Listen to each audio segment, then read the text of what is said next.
Welcome back everybody, and in today's video Jolene and I will be discussing Mario Artist, which is a rather interesting Nintendo 64 DD game, with the 64 DD being the Japanese peripheral, well really the Japanese only peripheral, where you could essentially play games on a magnetic floppy disk back in the late 90s, and it was a pretty cool peripheral in that you'd literally just jam it under the bottom of your Nintendo 64. Very expensive. I totally recommend checking that out on eBay if you want to see how expensive those get. Now, with that being said, Mario Artist is a really interesting game. It is essentially a collection of 4 different games: the base Paint Studio, the Talent Studio, Polygon Studio, and Communication Kit. Now, with each of these would all achieve different things. The Paint Studio, as it sounds, primarily focused around creating paint-based creations. The really cool thing about the Communication Kit is that you could actually take what you created in any of these games and share it over the internet, which is a rather novel idea at that time. Now, in today's video, our goal is quite simple. We're going to talk about some of the different modes in this game, and we're not aiming to make the perfect overview or review of this game. That's really not what this is about. Instead, it's really an opportunity for us to show some of the creations that we've made so that you can see if this is the type of game that you would want to enjoy with your own family and friends. Mario Artist has effectively 4 game modes. It has a 2D art studio, a 3D art studio, and a rather rudimentary movie maker where you can take 2D art creations and string them together in a variety of still images that are then created into a video. And then lastly, there's a gallery mode to look at the creations that you've already made in the game so far. In our household, probably the most popular version of the game is the 2D art studio. And the reason being is that effectively you can take a variety of pre-included assets in the game and use that within the artwork that you're creating. These include clip art from the Mario series, Pokemon series, Diddy Kong Racing, among many more, including The Legend of Zelda. What's really fun about the 2D art studios, there's a variety of different things you can do, from using kind of a chalk brush style to a regular pencil style.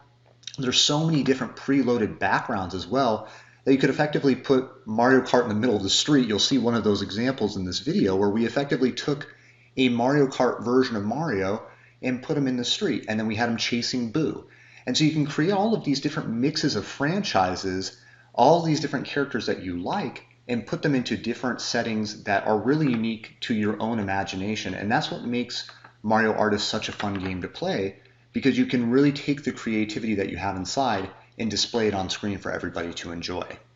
The Movie Maker component of the game was probably our least used game mode, and really the reason being is that, unfortunately, unlike the 2D Paint Studio where you have so many different options to create 2D art, while you can still create a variety of 2D art in this particular, a lot of what makes the 2D component so much fun is that you have all those stickers and clip art. Unfortunately, none of those carry over to this Movie Maker, or at least we weren't able to find it in the Japanese version of the game.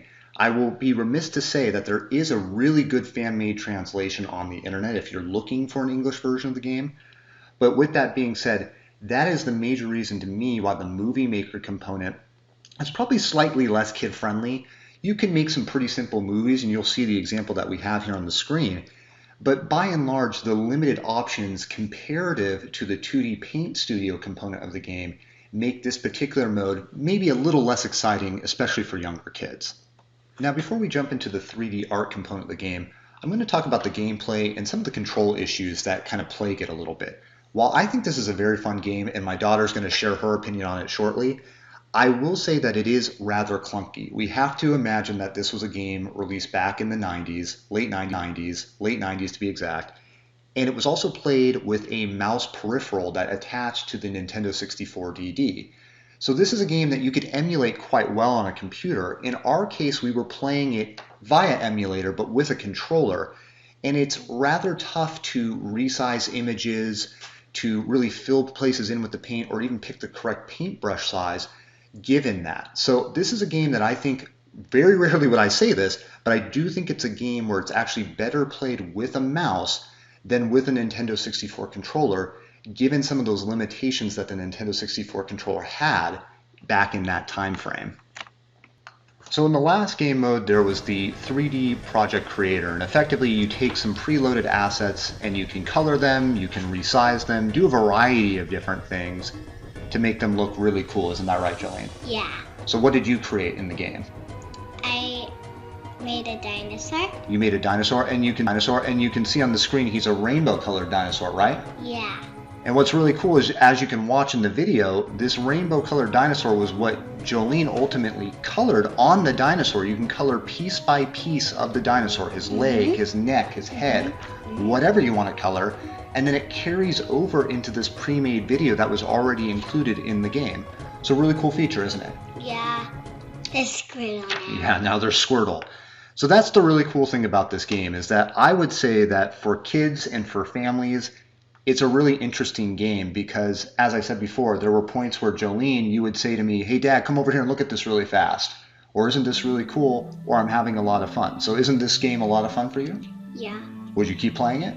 Yeah. Absolutely. Very cool. In summary, Mario Artist is a really fun, family-friendly game.